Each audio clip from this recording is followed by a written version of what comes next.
The Complete Works of William Shakespeare by William Shakespeare. Act 2. Scene 1.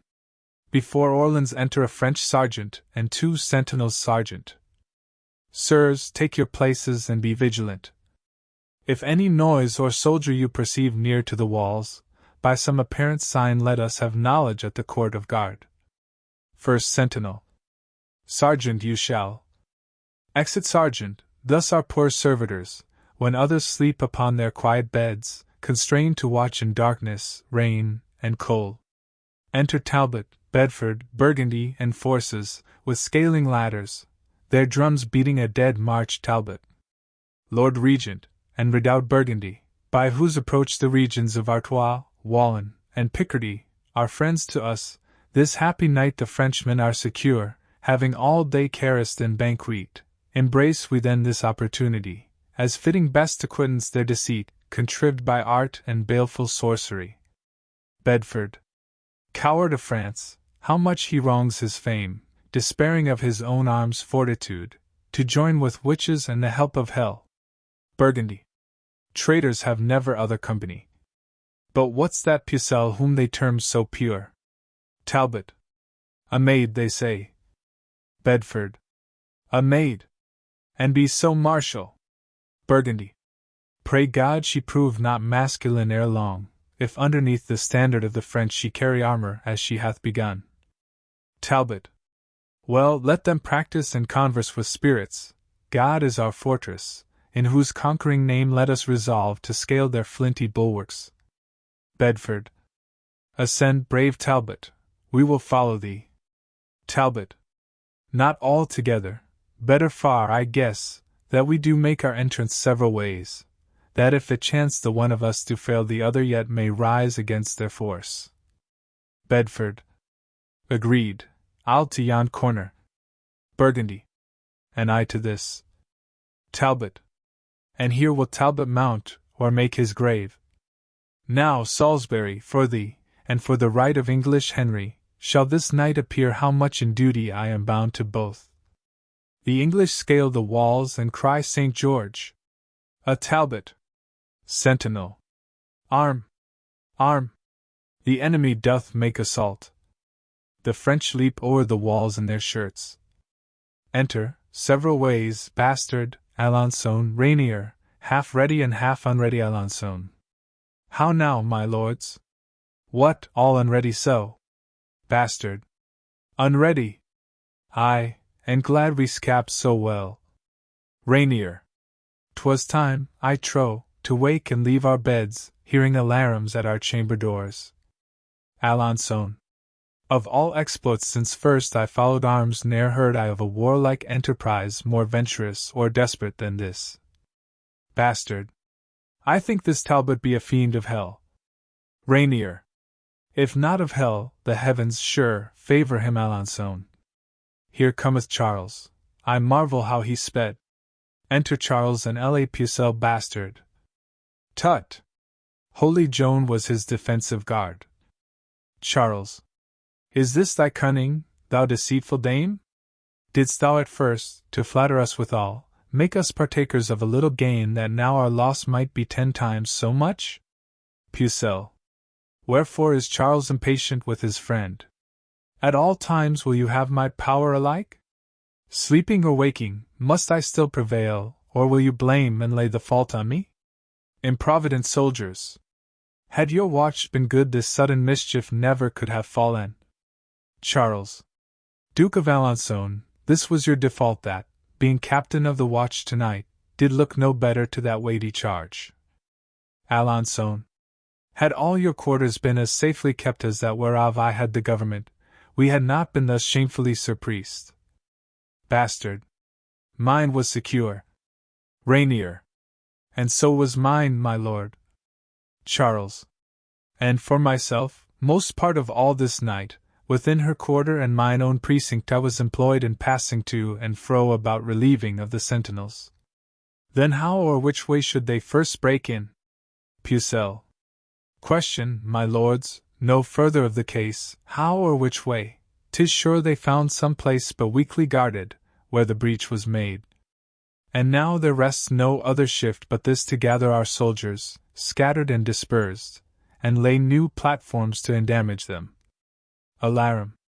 Enter an English soldier, crying a Talbot! A Talbot! They fly, leaving their clothes behind soldier.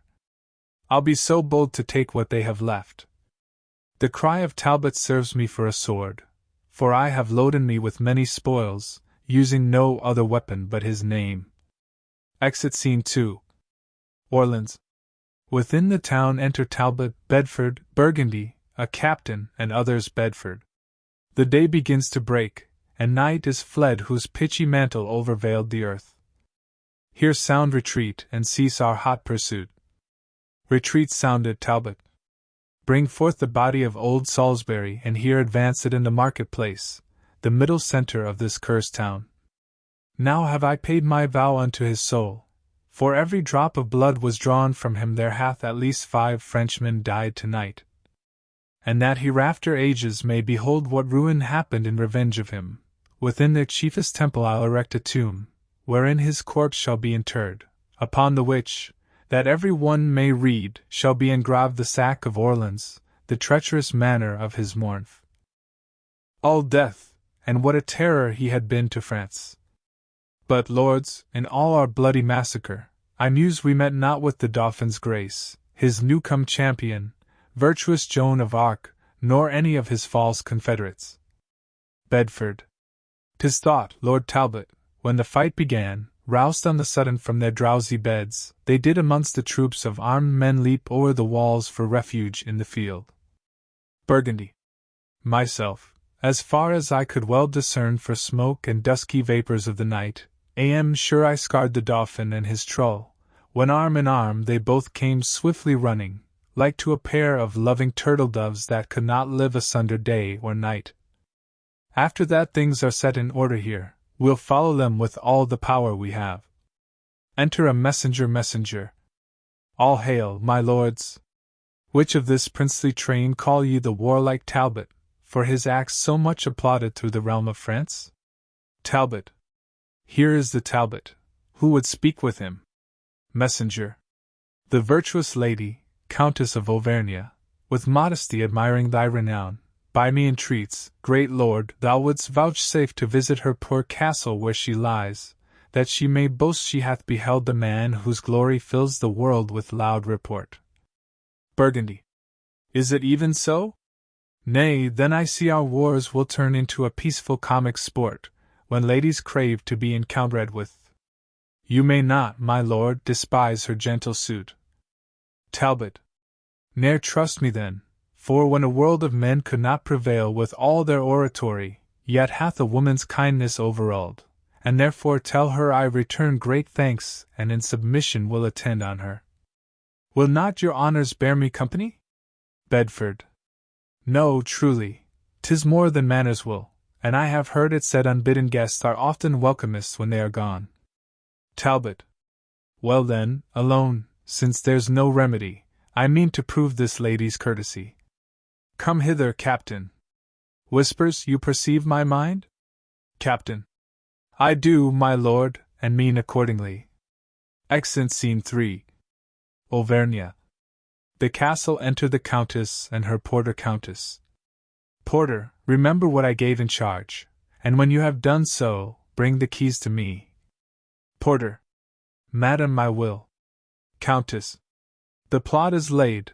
If all things fall out right, I shall as famous be by this exploit as Scythian Thamyris by Cyrus' death. Great is the rumor of this dreadful knight, and his achievements of no less account. Fain would mine eyes be witness with mine ears to give their censure of these rare reports. Enter Messenger and Talbot. Messenger. Madam, according as your ladyship desert by message craved, so is Lord Talbot come. Countess. And he is welcome. What? Is this the man? Messenger. Madam, it is. Countess. Is this the scourge of France? Is this Talbot, so much feared abroad that with his name the mothers still their babes? I see report is fabulous and false. I thought I should have seen some Hercules, a second Hector, for his grim aspect and large proportion of his strong-knit limbs. Alas, this is a child, a silly dwarf. It cannot be this weak and writhed shrimp should strike such terror to his enemies. Talbot. Madam, I have been bold to trouble you, but since your ladyship is not at leisure, I'll sort some other time to visit you. Going, Countess. What means he now? Go ask him whither he goes. Messenger. Stay, my Lord Talbot, for my lady craves to know the cause of your abrupt departure. Talbot. Marry, for that she's in a wrong belief, I go to certify her. Talbot's here. Re-enter Porter with keys. Countess. If thou be he, then art thou prisoner. Talbot. Prisoner? To whom? Countess. To me, bloodthirsty lord, and for that cause I trained thee to my house. Long time thy shadow hath been thrall to me, for in my gallery thy picture hangs. But now the substance shall endure the like, and I will chain these legs and arms of thine that hast by tyranny these many years wasted our country, slain our citizens, and sent our sons and husbands captivate. Talbot. Ha ha ha! Countess. Laughest thou, wretch? Thy mirth shall turn to moan. Talbot. I laugh to see your ladyship so fond to think that you have aught but Talbot's shadow whereon to practice your severity. Countess. Why, art not thou the man? Talbot. I am indeed. Countess. Then have I substance too. Talbot. No, no, I am but shadow of myself. You are deceived, my substance is not here, for what you see is but the smallest part and least proportion of humanity. I tell you, madam, were the whole frame here, it is of such a spacious lofty pitch your roof were not sufficient to contain tea. Countess. This is a riddling merchant for the nonce. He will be here, and yet he is not here. How can these contrarieties agree? Talbot. That will I show you presently. Winds his horn, drums strike up, a peal of ordnance. Enter soldiers. How say you, madam? Are you now persuaded that Talbot is but shadow of himself? These are his substance, sinews, arms, and strength, with which he yoketh your rebellious necks, raiseth your cities, and subverts your towns, and in a moment makes them desolate. Countess. Victorious Talbot. Pardon my abuse. I find thou art no less than fame hath brooded, and more than may be gathered by thy shape. Let my presumption not provoke thy wrath, for I am sorry that with reverence I did not entertain thee as thou art. Talbot. Be not dismayed, fair lady, nor misconstrue the mind of Talbot as you did mistake the outward composition of his body. What you have done hath not offended me. Nor other satisfaction do I crave, but only, with your patience, that we may taste of your wine and see what cates you have, for soldiers' stomachs always serve them well. Countess. With all my heart, and think me honored to feast so great a warrior in my house. Exeunt Scene 4. London. The Temple Garden. Enter the Earls of Somerset, Suffolk, and Warwick, Richard Plantagenet, Vernon, and another lawyer Plantagenet. Great lords and gentlemen, what means this silence? Dare no man answer in a case of truth? Suffolk. Within the Temple Hall we were too loud, the garden here is more convenient. Plantagenet. Then say at once if I maintained the truth, or else was wrangling Somerset in error? Suffolk. Faith, I have been a truant in the law and never yet could frame my will to it, and therefore framed the law unto my will. Somerset. Judge you, my Lord of Warwick, then, between us. Warwick. Between two hawks, which flies the higher pitch, between two dogs, which hath the deeper mouth, between two blades, which bears the better temper, between two horses, which doth bear him best, between two girls, which hath the merriest eye. I have perhaps some shallow spirit of judgment, but in these nice sharp quillets of the law, good faith, I am no wiser than a daw. Plantagenet. Tut, tut, here is a mannerly forbearance. The truth appears so naked on my side that any purblind eye may find it out. Somerset. And on my side it is so well apparelled, so clear, so shining, and so evident, that it will glimmer through a blind man's eye. Plantagenet. Since you are tongue-tied and so loath to speak, in dumb significance proclaim your thoughts. Let him that is a true-born gentleman, and stands upon the honor of his birth, if he suppose that I have pleaded truth, from off this briar pluck a white rose with me. Somerset. Let him that is no coward nor no flatterer, but dare maintain the party of the truth, pluck a red rose from off this thorn with me. Warwick. I love no colours, and without all colour of base insinuating flattery, I pluck this white rose with Plantagenet. Suffolk.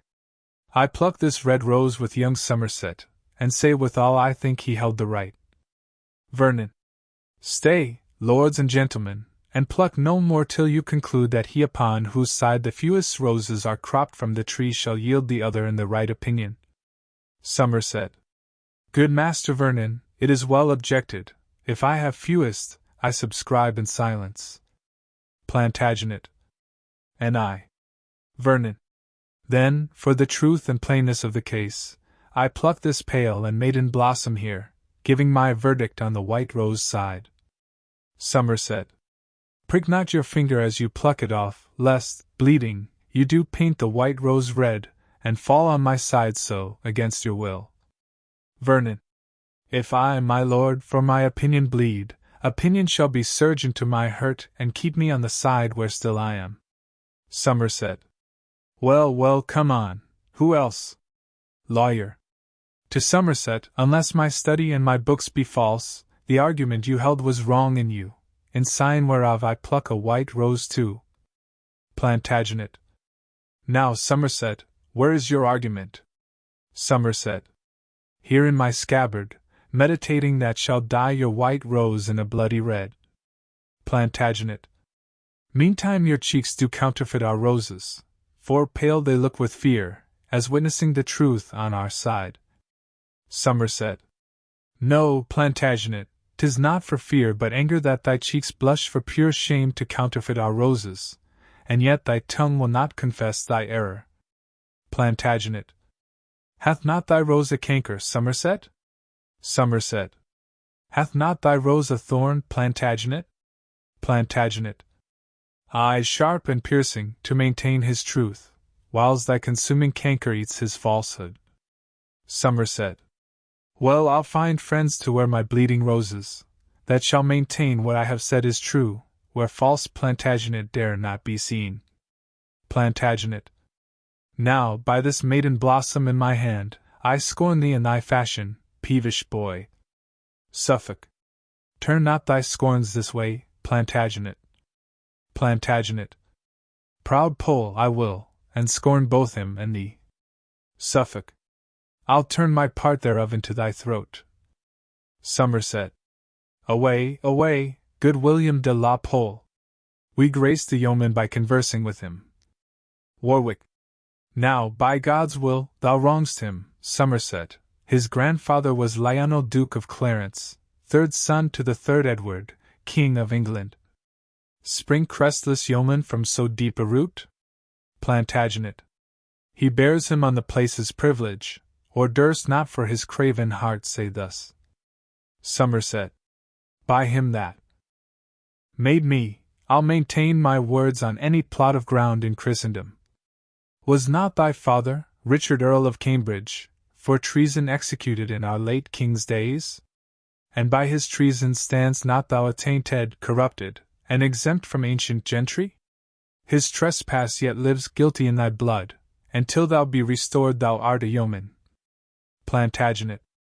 My father was attached, not attainted, condemned to die for treason, but no traitor, and that I'll prove on better men than Somerset, were growing time once ripened to my will. For your partaker Pole, and you yourself, I'll note you in my book of memory to scourge you for this apprehension.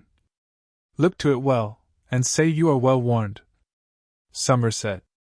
Aye, thou shalt find us ready for thee still, and know us by these colours for thy foes, for these my friends in spite of thee shall wear. Plantagenet. And by my soul, this pale and angry rose, as cognizance of my blood-drinking hate, will I forever, and my faction, wear, until it wither with me to my grave, or flourish to the height of my degree. Suffolk. Go forward, and be chocked with thy ambition. And so farewell until I meet thee next. Exit Somerset. Have with thee Pole. Farewell, ambitious Richard. Exit Plantagenet. How I am braved, and must perforce endure it. Warwick.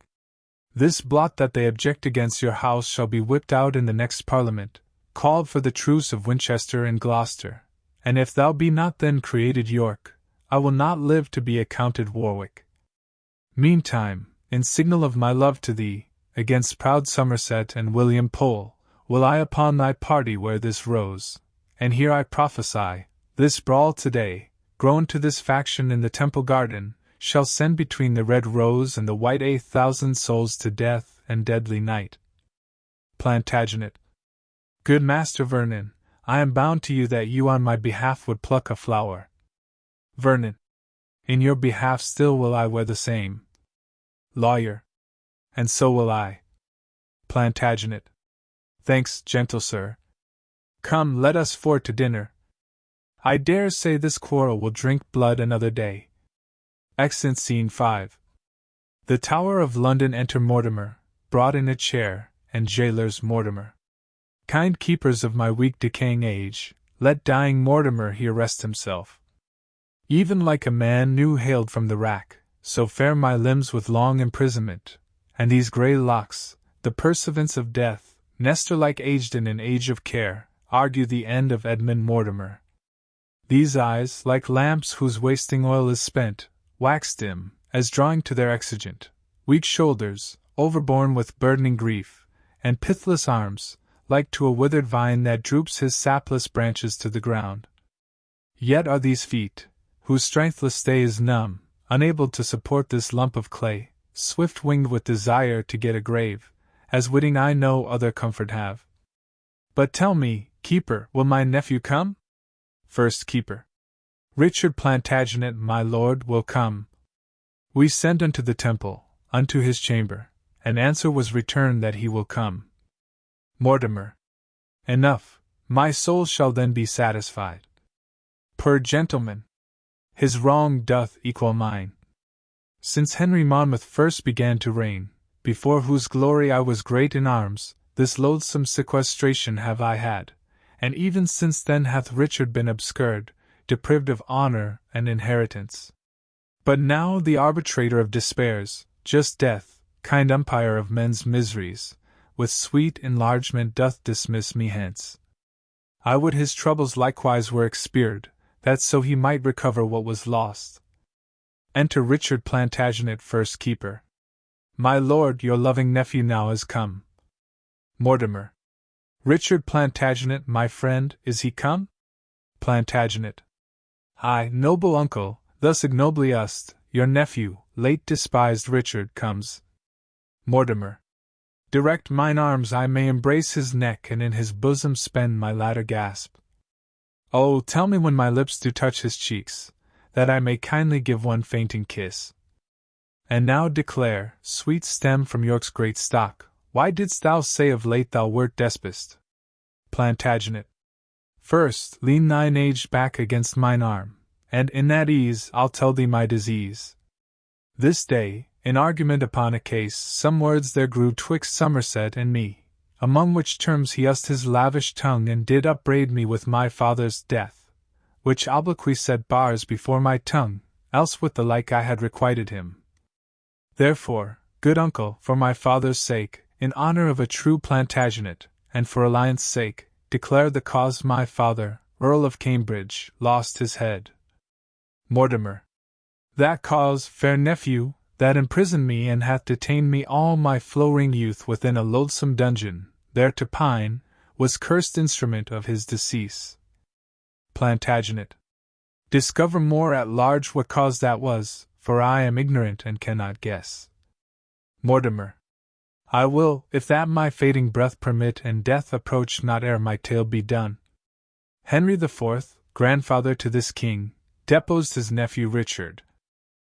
Edward's son, the first begotten and the lawful heir of Edward King, the third of that descent, during whose reign the Percys of the North, finding his usurpation most unjust, endeavored my advancement to the throne. The reason moved these warlike lords to this was, for that young Richard thus removed, leaving no heir begotten of his body, I was the next by birth and parentage. For by my mother I derived am from Lionel Duke of Clarence, third son to King Edward III, whereas he from John of Gaunt doth bring his pedigree, being but fourth of that heroic line. But mark, as in this haughty great attempt they labored to plant the rightful heir, I lost my liberty, and they their lives. Long after this, when Henry V, succeeding his father Bolingbroke, did reign, thy father, Earl of Cambridge, then derived from famous Edmund Langley, Duke of York, marrying my sister, that thy mother was, again, in pity of my hard distress, levied an army, weening to redeem and have installed me in the diadem.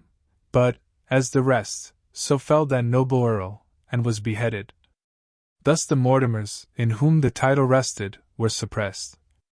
Plantagenet. Of which, my lord, your honour is the last. Mortimer. True, and thou sayest that I no issue have, and that my fainting words do warrant death. Thou art my heir, the rest I wish thee gather, but yet be wary in thy studious care. Plantagenet. Thy grave admonishments prevail with me. But yet methinks my father's execution was nothing less than bloody tyranny. Mortimer. With silence, nephew, be thou politic, strong fixed is the house of Lancaster, and like a mountain not to be removed. But now thy uncle is removing hence, as princes do their courts when they are cloyed with long continuance in a settled place. Plantagenet. O uncle, would some part of my young years might but redeem the passage of your age!